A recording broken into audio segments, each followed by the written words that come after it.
I still remember the doctor looking straight at me and asking the one question I had been trying to avoid for months. "Where's the baby's father?" I opened my mouth, but no words came out. My 8-month-old son was burning with a fever of over 104 degrees. His tiny body trembled as 2 nurses rushed him toward the emergency room. An oxygen mask covered half his face, and all I could do was run beside the gurney, my boots squeaking against the polished floor, praying I wouldn't lose the only person who had ever truly belonged to me. "Ma'am, we need someone to authorize treatment if his condition gets worse." I looked at the closed emergency room doors. The red light above them pulsed like a heartbeat. Then I looked down at my shaking hands, my wedding ring catching the fluorescent glare for just a second, loose on my finger as if it too was trying to slip away. Because the man who should have been standing beside me wasn't there, not because he was dead, not because he couldn't be reached. He simply wasn't the kind of father who would show up. Before I could force myself to answer, another voice echoed through the hallway. Deep, worn, carrying the weight of decades. "I'll sign whatever you need." I turned around. An older man in dusty cowboy boots walked toward us with long, determined strides. His ranch jacket was still covered with dirt, as if he'd driven straight from the pasture without stopping to change. I caught the faint smell of hay and horse sweat clinging to the fabric, a smell I'd once called home. He handed the doctor his insurance card, the leather of his wallet creaking softly. "If Cody can't handle this, airlift the boy to Billings. Bring in every specialist you have. Don't worry about the cost." The doctor glanced between him and me. "Sir, are you the boy's grandfather?" The old man didn't answer right away. His eyes stayed fixed on the emergency room doors. Finally, he said quietly, "No." Then, after a long pause, "I'm just someone who should have protected his mother a long time ago." I couldn't hold back anymore. For the first time since my son was born, I cried, not because I was afraid of losing him, but because I finally understood something that had taken me years to accept. The people who share your last name aren't always your family. And sometimes, the people who save your life are the ones who owe you nothing. My name is Hannah Brooks. 8 months before my little boy ended up in that emergency room, I walked away from the only home I'd spent 5 years trying to save. And I left behind a man who wouldn't realize what he had lost, until everything he built started falling apart without me. 8 months earlier, when people picture a Montana ranch, they imagine freedom. Wide open skies, golden fields stretching to the horizon, horses running through the morning mist, families sitting together on wooden porches as the sun disappears behind the mountains. Brooks Ridge Ranch looked exactly like that, from the outside. Tourists stopped along the highway just to take pictures of the entrance sign. Agriculture magazines called it one of the most successful family ranches in the Northwest. Every fall, reporters came to interview my husband, Lucas Brooks, about cattle prices, land conservation, and the future of American ranching. The camera flashes would catch his easy smile, and he'd tilt his hat just so. The picture of humility. People admired him, they respected him. Some even called him the last true cowboy. I used to believe that version of him too, until I became his wife. 5 years before everything fell apart, I met Lucas during a charity horse auction in Cody. I wasn't looking for love, I was working. Back then, I was an equine rehabilitation specialist. My job was helping injured horses recover after surgery or competition. It wasn't glamorous, but I loved every minute of it. I loved the smell of liniment and clean straw, the way a horse's coat would shine again after weeks of care, the quiet trust that built between us. Lucas walked into the stable wearing faded jeans, old boots, and a dusty black hat. The afternoon light slanted through the barn doors, catching the dust motes floating around him. Nothing about him screamed billionaire. He spent nearly an hour brushing the neck of an injured mare before anyone even recognized who he was. His hands moved slowly, patiently, as if he had nowhere else to be. That was the first thing I fell in love with. Not his money, his kindness. Or at least, what I thought was kindness. He remembered little things, the way I hated black coffee unless it had too much cream, the old country songs I played while working, the ones my father used to hum, the birthday of the elderly ranch hand who had nobody left to celebrate with. He noticed everyone, especially me. For almost a year, he pursued me with a patience that made everyone jealous. Wildflowers picked from mountain trails, still damp with morning dew. Homemade pecan pie delivered after long shifts, still warm in its tin. 3-hour drives just to eat dinner together before turning around and heading home. The headlights cutting through the dark, the radio playing low. Looking back now, I don't know whether those moments were real, or whether Lucas had simply always been good at becoming exactly the man someone wanted to believe in. When he proposed, he didn't kneel inside an expensive restaurant. He did it underneath the oldest cottonwood tree on Brooks Ridge Ranch. Just the two of us, the wind rustling the leaves above us, the horses grazing in the distance, and a simple promise. I'll spend the rest of my life making sure you never feel alone. I believed him, God. I believed every single word. So when his mother hugged me on our wedding day and whispered, "Welcome home, Hannah," I honestly thought I had found the family I'd never really had. I had no idea that sometimes the loneliest place in the world is a house filled with people who never wanted you there. The first thing to disappear wasn't love, it was conversation. Lucas used to call me 3 or 4 times a day, sometimes just to ask if I'd eaten lunch, sometimes because he wanted to hear my voice while driving between ranches, sometimes for no reason at all. Then one day, the calls stopped. At first, I blamed the spring cattle season. Thousands of calves were being born, auction schedules were packed, the ranch had expanded into Wyoming, and Lucas spent more time on the road than ever before. That all sounded reasonable, until every excuse slowly became a habit. Dinner grew cold almost every night. I'd leave the porch light on until midnight, a small yellow beacon in the dark. Sometimes 1, sometimes 2. The headlights would finally roll into the driveway, long after I'd fallen asleep on the couch, the TV still flickering with late-night infomercials. Lucas would walk inside quietly, kiss the top of my head, whisper, "I'm sorry, sweetheart. Crazy day." And somehow, that was enough. Love has a strange way of convincing you that disappointment is temporary. I kept believing tomorrow would be different. Tomorrow never came. One Saturday morning, I woke before sunrise to make breakfast. Lucas loved buttermilk pancakes. He always had. I cooked an entire stack, made fresh bacon, scrambled eggs, even squeezed orange juice by hand. The pulp catching in the strainer, the citrus scent filling the kitchen. By 8 o'clock, everything was getting cold. At 8:30, I finally called him, straight to voicemail. I tried again. Nothing. Around noon, his truck finally pulled into the driveway. He climbed out wearing the same denim shirt he'd left in the day before. His boots were muddy, his eyes looked exhausted. "I'm sorry," he said before I could ask. "A bull got through a fence near Red Lodge." I smiled. "It's okay." I reheated breakfast. The microwave hummed, and I watched the plate rotate, steam rising. He ate 2 bites before his phone buzzed. He glanced at the screen. His entire expression changed, not dramatically, just enough. The corners of his mouth softened, his shoulders relaxed. A smile, one I hadn't seen directed at me in months, appeared for barely a second. Then it was gone. He stood up immediately. "I've got another situation. You just got home." "I know. You haven't even finished eating."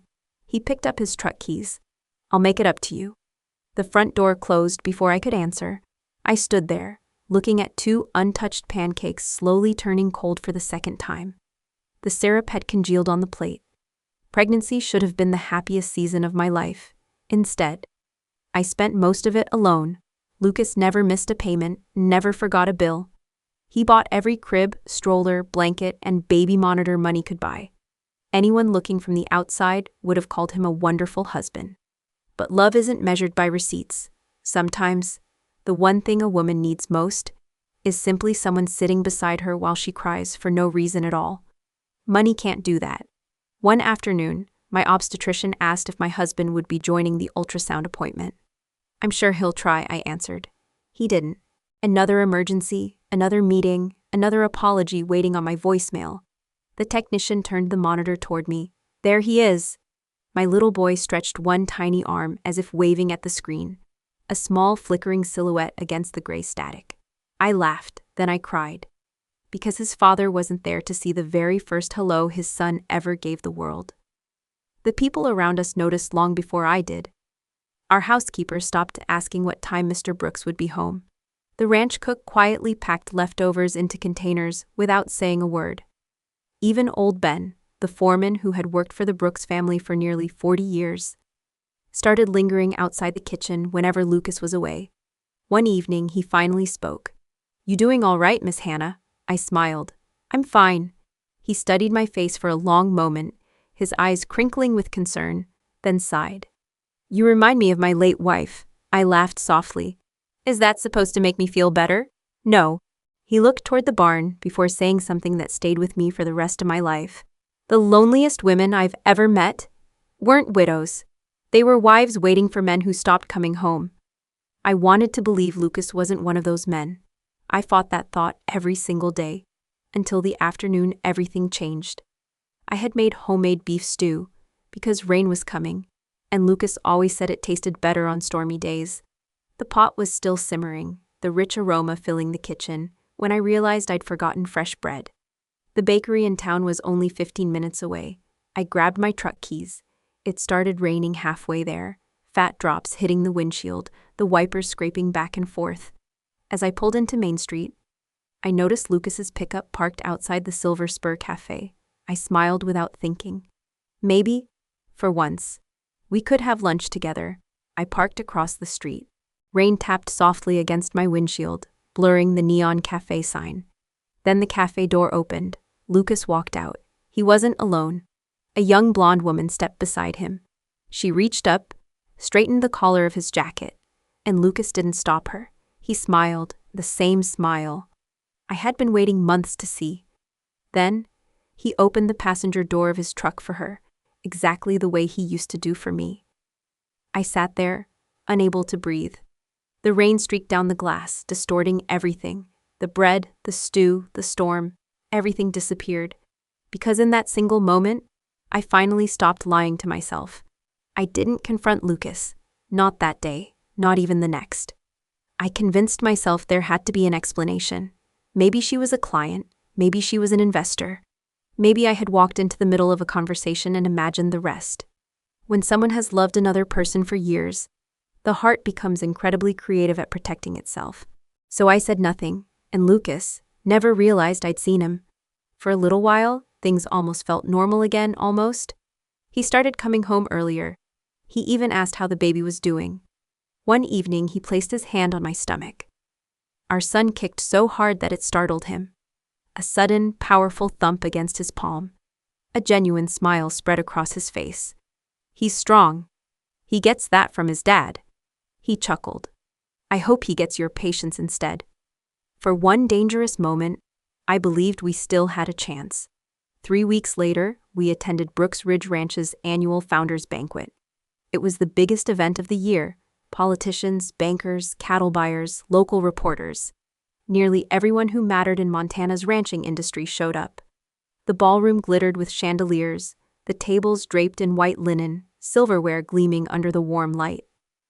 Lucas stood on the stage giving a speech about family values, about legacy, about building something your children could one day be proud of. His voice carried across the room, confident and sincere. The audience applauded. I did too, because that's what a wife was supposed to do. When the dinner ended, I excused myself to get some fresh air. The baby had been kicking all evening, and my back ached. I walked around the side of the main lodge where the lights from the ballroom barely reached. Just a few scattered lanterns and the silver glow of the moon. That's when I heard laughter. A woman's laughter. Soft, comfortable, intimate. I froze. Lucas stood beside the old horse barn. The same blonde woman from the cafe was with him. She reached up and brushed something off his shoulder. He didn't move away. Instead, he tucked a loose strand of hair behind her ear. The gesture lasted only a second, but it carried 5 years' worth of answers. I stepped backward before either of them noticed me. The gravel shifted beneath my boots, a sharp crunch that seemed deafening in the night air. For one terrifying second, I thought Lucas had heard me. He turned his head. I hid behind an old feed trailer, barely breathing, my heart pounding so loud I was sure they could hear it. After another moment, they walked away together. I stayed there alone until the music inside the ballroom stopped. That night, Lucas climbed into bed beside me. He kissed my forehead. "Long day," I closed my eyes. Yeah. It was the first lie we told each other at exactly the same time. A week later, my doctor put me on partial bed rest. My blood pressure was climbing. The baby's healthy, she reassured me. But stress isn't helping either of you. Stress, I almost laughed. How do you avoid stress when every morning you wake up wondering if your marriage survived another night? Lucas promised he'd slow down. He promised he'd stay home more often. He promised he'd be there when our son arrived. I missed too much already, he said one evening. I'm not missing his birthday. I searched his face, the familiar lines around his eyes, the earnest set of his jaw. Promise? He took my hand. I swear. For the first time in months, I believed him. 2 weeks before my due date, an early snowstorm rolled across the valley. The roads disappeared beneath sheets of white, thick, silent, erasing the world beyond the porch. Lucas was scheduled to attend a livestock investment conference in Denver. I can cancel, he offered. I shook my head. It's only 2 days. If anything happens, I'll be on the first flight home. He kissed me goodbye. I won't let you do this alone. I watched his truck disappear beneath the falling snow, the taillights fading into the white, swallowed by the storm. Something inside me whispered, ask him to stay, tell him not to go. I almost did. Instead, I smiled and waved. That would become the decision I regretted more than any other. The call came at 3:17 in the morning. A sharp pain ripped through my stomach so suddenly that I dropped the glass of water in my hand. It shattered across the kitchen floor. 1,000 glittering shards catching the dim light. Another pain followed, stronger, longer. I could barely breathe. The clock on the microwave glowed 3:17, then 3:18, each second stretching into an eternity. Old Ben heard me screaming from the bunkhouse across the yard. He kicked the front door open before I even reached my phone. Hannah! I think it's time. Within minutes, he had me in his pickup, racing through the snow toward Cody Regional Hospital. The headlights barely cut through the storm, the wipers struggling against the heavy flakes. Halfway there, I called Lucas. No answer. I called again, straight to voicemail. I left one message. Lucas? Another contraction stole my breath. Our baby's coming. Please, I need you. The line disconnected. I stared at the phone, waiting, praying it would ring. It never did. 4 hours later, our little boy entered the world. The first sound he made wasn't a cry, it was a tiny gasp. Then, the strongest cry I'd ever heard. A fierce, demanding wail that filled the delivery room. The nurse smiled. Congratulations, Mama. He's beautiful. I held him against my chest. His tiny fingers wrapped around mine. So small, so perfect. In that moment, every sleepless night, every lonely dinner, every broken promise felt worth surviving. There, I whispered. Daddy will be here soon. I truly believed those words. Because even if Lucas had failed me, surely he wouldn't fail his own son. I had no idea. The next person to walk through that hospital door wouldn't be my husband, it would be his mother. And she wouldn't be carrying flowers, she'd be carrying a lawyer. The flowers arrived first, white lilies, a dozen of them. No card, no name, just a delivery tag that read, with congratulations on your beautiful baby. I knew they weren't from Lucas. He hated lilies. He used to joke they smelled like funeral homes. I almost smiled at the memory, almost. Then the hospital room door opened. My smile disappeared. Margaret Brooks walked in wearing a perfectly tailored camel coat.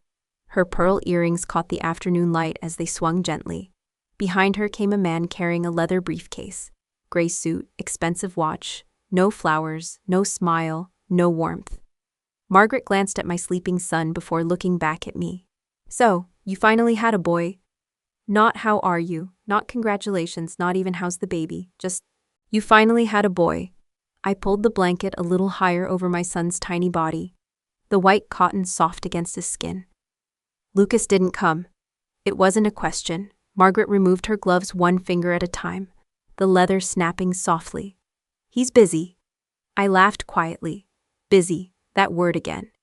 It had become the answer to every disappointment in my marriage. The attorney stepped forward. He opened his briefcase, the metal latches clicking with cold finality. and placed several documents neatly across the hospital tray. "I'll keep this brief, Mrs. Brooks. We've prepared a separation agreement." I stared at him, certain I'd misunderstood. "A what?"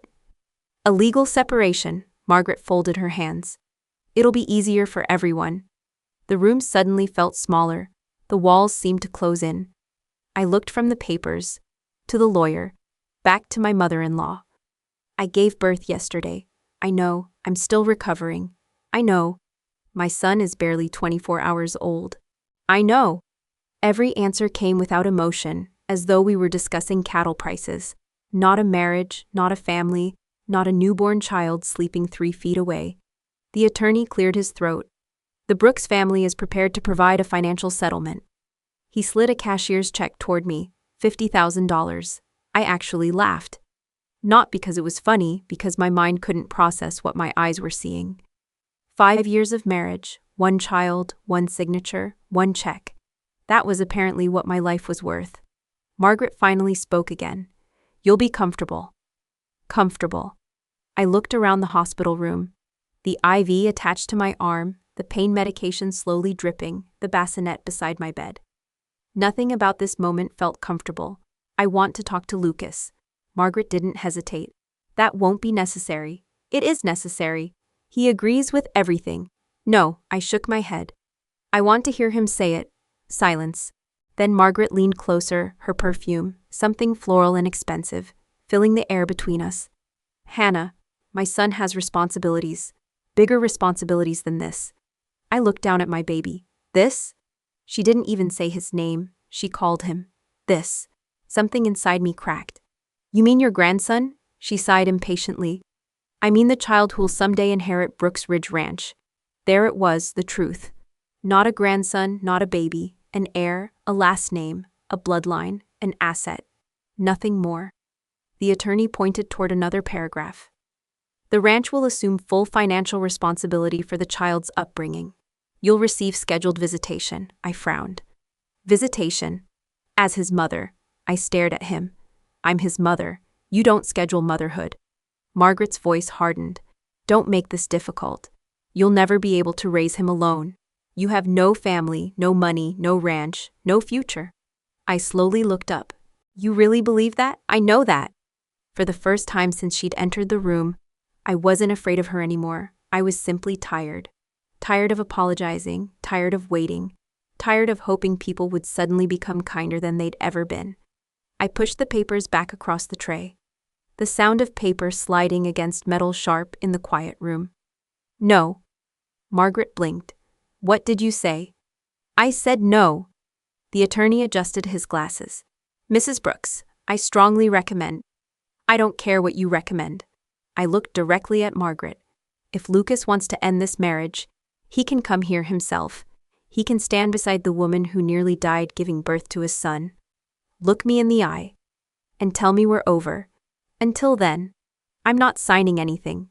Margaret's expression finally cracked. The polished smile disappeared. "I warned Lucas you would become emotional." "This isn't emotion." I held my son closer, his warmth against my chest. "This is self-respect." She stood. "So be it." As they reached the door, Margaret stopped without turning around.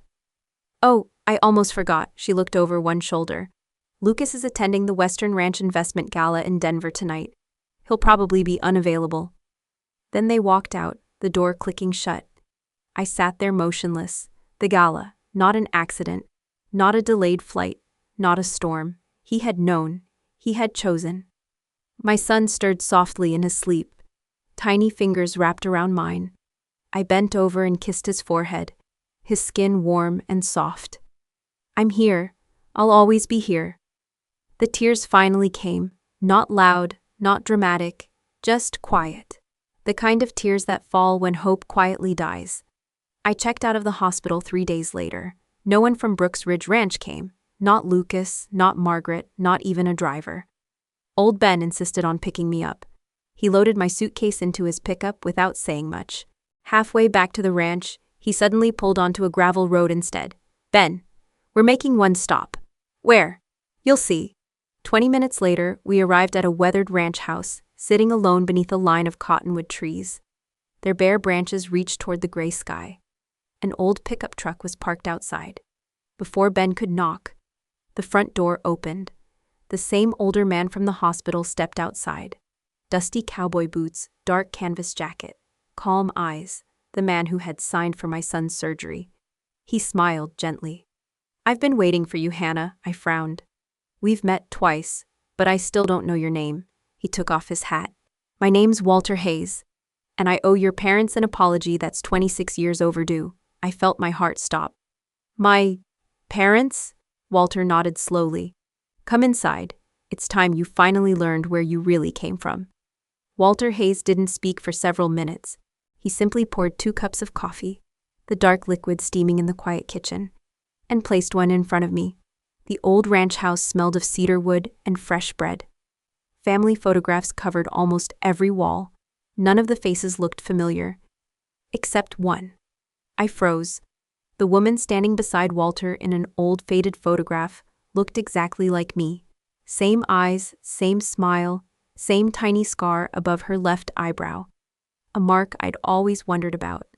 The one my foster parents had no explanation for. My fingers trembled as I picked up the frame. The glass was cool and smooth beneath my touch. "Who is she?" Walter swallowed hard. "Your mother." For a long moment, the room became completely silent. I could hear the ticking of a grandfather clock in the corner, the soft crackle of the wood stove. "I was told my parents died in a car accident." "They did," Walter nodded. "But that's not the whole story." He sat down across from me, the chair creaking under his weight. "Your father, Daniel Morgan, wasn't just another rancher. He owned one of the largest cattle operations in southern Montana." I blinked. "What?" Walter reached for another photograph. It showed 2 young men standing beside a herd of black Angus cattle, their hides dark and glossy in the afternoon sun. One of them was my father. The other was Walter himself. We built our ranches together. We were more like brothers than business partners. He smiled sadly. "When you were 3 years old, your parents asked me something. If anything ever happened to them, I was supposed to raise you." My throat tightened. "So what happened?" Walter lowered his eyes. "The accident happened during a blizzard. By the time I reached the hospital, you were already gone." "Gone?" "The state believed you had been taken by distant relatives. I searched for years. I hired investigators. I followed every lead, but every trail ended cold." He rubbed both hands together, the sound of calloused skin against calloused skin. "I failed them. I failed you." The words he had spoken in the hospital suddenly echoed inside my head. I'm just someone who should have protected his mother a long time ago. Now I finally understood. Those words had never been about my son. They had always been about me. "I found you 6 months ago," Walter finally admitted. I looked up. "You found me, before my baby was born?" He nodded. "I drove to Brooks Ridge Ranch 3 different times. Why didn't you come inside?" His weathered face filled with regret. "Because every time I saw you, you smiled at Lucas. You looked happy. I convinced myself I'd only reopen old wounds." He laughed bitterly. I told myself. She finally has the family she deserved. I couldn't have been more wrong. Tears quietly rolled down my cheeks. For years, I had believed nobody in this world was looking for me. Yet this old cowboy had spent more than 20 years carrying a promise he couldn't keep. Walter stood and walked toward the window. The afternoon light cast long shadows across the worn wooden floor. "The ranch your father built is still standing," I frowned. "I thought it had been sold." "It almost was." He looked back at me. "I bought every acre." "You did?" "I couldn't bear watching strangers tear apart everything your father built." His voice softened. "I've been taking care of it, not because it belongs to me, because someday, I hoped it would belong to you again." I couldn't speak. For 5 years, I'd lived inside Brooks Ridge Ranch believing I had nowhere else to go. Now I was discovering I had always had a home. I just never knew where it was. Old Ben quietly knocked before entering. "They're looking for her," Walter frowned. "Who's they?" "Lucas and half the Brooks family." Ben handed over his phone. News headlines filled the screen. "Brooks Ridge, heir missing after hospital discharge." "Local ranch owner searches for wife and newborn son." My stomach twisted. Lucas was searching for me. Walter looked at me. What do you want to do? I stared out the window. Snow had begun falling again. Soft, quiet, beautiful flakes drifting past the glass. For the first time in years, I didn't feel trapped. I don't want revenge, I said it honestly. I just want peace. Walter nodded. Then we'll give you that. Miles away, Lucas Brooks had no idea where I was. He had flown back from Denver only hours earlier. The nursery was empty. My clothes were gone. The baby's crib had disappeared. Just an empty space in the corner where it used to sit. He called my phone. Voicemail. He drove to the hospital. No information. He questioned every nurse. Nothing. Then he drove straight to old Ben's cabin. The old foreman stood on the porch waiting for him. Arms crossed, face unreadable. Where's Hannah? Ben looked at him for a long time. That's the first time you've asked that question. Lucas frowned. What? You didn't ask how your son was.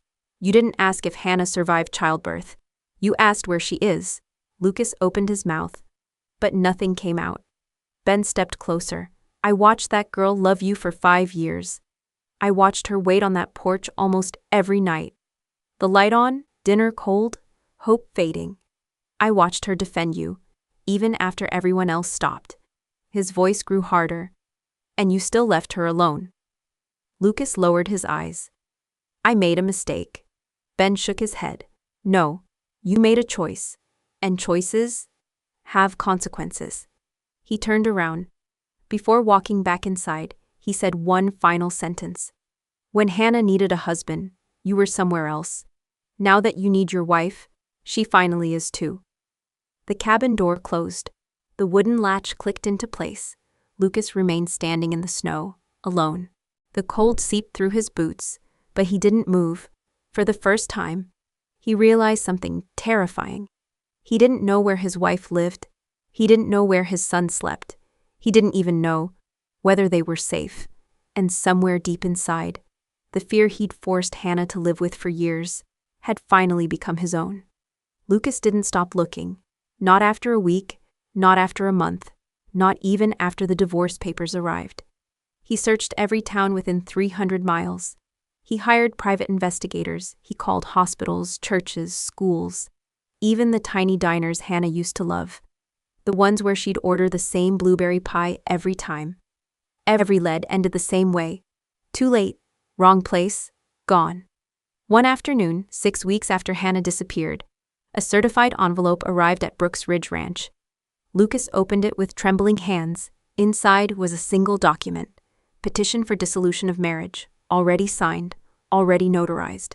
No angry letter, no accusations, no demands for property, no request for alimony, nothing. Just one handwritten sentence clipped to the final page. You taught me that love cannot survive where respect never existed. I finally believed you. Lucas read the sentence again and again, until the words blurred together. The divorce became final less than 2 months later. Hannah asked for only one thing: full legal custody of their son, nothing else. She didn't want the ranch, she didn't want the Brooks name, she didn't even ask for child support. When Lucas's attorney saw the paperwork, he frowned. She's walking away from millions. Lucas slowly shook his head. No. His voice barely rose above a whisper. She's walking away from me. For the first time, he understood that those were two very different things. Winter passed, then spring. Brooks Ridge Ranch was still profitable. The cattle still sold, the trucks still left before sunrise. Employees still worked from dawn until dark. Everything looked exactly the same. Except, nothing felt alive anymore. The farmhouse was painfully quiet. No laughter, no tiny crib beside the fireplace, no baby blankets hanging over the couch, no smell of cinnamon rolls on Sunday mornings. The scent that used to drift through the whole house. Lucas wandered from room to room some evenings, unable to remember why he'd walked there in the first place. The silence pressed against his ears. One afternoon he opened a kitchen cabinet. Inside sat 3 unopened jars of homemade peach jam. Hannah had canned them the previous summer. Each lid carried a handwritten label, for Lucas. He picked one up, held it in both hands, the glass cool and heavy, then quietly sat on the kitchen floor for nearly an hour, his thumb tracing the label over and over. Margaret noticed the change too. Her son no longer laughed. He rarely argued. He stopped attending charity dinners, stopped hunting with clients, stopped pretending everything was fine. One evening she found him standing inside the nursery. The room hadn't changed. Not a single toy had been moved. The mobile still hung above the empty crib, a small carousel of horses that had never been wound. "What are you doing?" Lucas didn't turn around. "I was trying to remember what his cries sounded like." Margaret felt something tighten inside her chest. She had spent years protecting the Brooks legacy, the land, the cattle, the family name. Now she finally understood. She had destroyed the one thing that legacy was supposed to protect: her family. Meanwhile, life looked very different on the Hayes Ranch. Walter never tried to replace Hannah's parents. He simply became the steady presence she'd spent her entire life needing. He taught her how to read grazing reports, how to negotiate cattle contracts, how to recognize healthy bloodlines before an auction, the subtle signs in a horse's gait, the shine of its coat. He never once treated her like she wasn't capable. "If your father were here," Walter often said, "he'd expect you to make your own decisions. So will I." For the first time, someone believed in Hannah before she had proven anything. It changed everything. Within months, she was helping modernize the ranch. She introduced online livestock auctions, partnered with local beef cooperatives, expanded direct-to-consumer sales. The numbers slowly turned black ink instead of red. Walter laughed one afternoon while reviewing quarterly reports. "I've been ranching 40 years. You've been here 6 months. And somehow you're already smarter than I am." Hannah smiled. "No, I just had someone who finally gave me a chance." Little Noah grew fast. His first laugh echoed through the old farmhouse, a high bubbling sound that made everyone stop and smile. His first steps happened across the same wooden porch where Hannah's father had once learned to walk, the boards worn smooth by generations. Walter cried harder than anyone when the little boy finally called him Papa Walt. He quickly wiped his eyes. "I think that's the greatest promotion I've ever gotten." Hannah laughed. "So do I." Nearly a year after the divorce, Walter handed Hannah an invitation. The Montana Cattle Association annual banquet. She looked at it. "I don't think I'm ready." Walter smiled. "You aren't going there to prove anything. You're going because you've earned your seat." She finally agreed. The ballroom buzzed with ranch owners from across the state. Conversations stopped as Hannah entered carrying Noah on one hip. Not because of expensive clothes, not because of jewelry, because confidence changes the way people see you. And Hannah no longer walked like someone asking permission to exist. She belonged. Across the room, Lucas froze. He hadn't seen her in almost a year. She looked happy, not pretending, not surviving, genuinely happy. Noah laughed as Walter lifted him onto his shoulders. The little boy clapped at the live country band, his small hands patting together in rhythm. Lucas couldn't stop staring. His son. He'd grown so much, chubby cheeks, bright eyes, a head full of soft hair. For one brief second, he almost walked toward them. Then he stopped. Because he finally understood something. Love wasn't claiming someone. Love was becoming someone worthy of standing beside them. And he wasn't there yet. He quietly turned around and walked away before Hannah ever noticed he had been there. Late that evening, Walter found Hannah standing outside, beneath a sky full of stars. The Montana night stretched endless above them, pinpricks of silver scattered across the dark. "You knew he was here." It wasn't a question. She nodded. "I saw him." "Why didn't you say hello?" She looked across the dark pasture where Noah was asleep inside his car seat, his small chest rising and falling peacefully. "Because today wasn't about the past." Walter smiled. "What is it about then?" She looked toward the endless Montana horizon, where the mountains met the sky in a soft line of indigo. "Tomorrow." For years, she had believed surviving was enough. Now she wanted more than survival. She wanted joy. She wanted peace. She wanted to build a home where her son would never question whether he was loved. And this time, she wasn't waiting for someone else to build it for her. She already had. The old cowboy placed one hand gently on her shoulder, warm and steady. "Your dad would have been proud." Hannah looked up at the stars. "So would my mom." The wind rolled softly across the prairie, carrying the scent of sage and damp earth. Some stories end with revenge, others end with forgiveness, but hers ended with something far more valuable. A woman who finally discovered that the strongest foundation a family can ever stand on isn't money or land or even a famous last name. It's the courage to walk away from the people who keep breaking your heart until you find the ones who help it heal.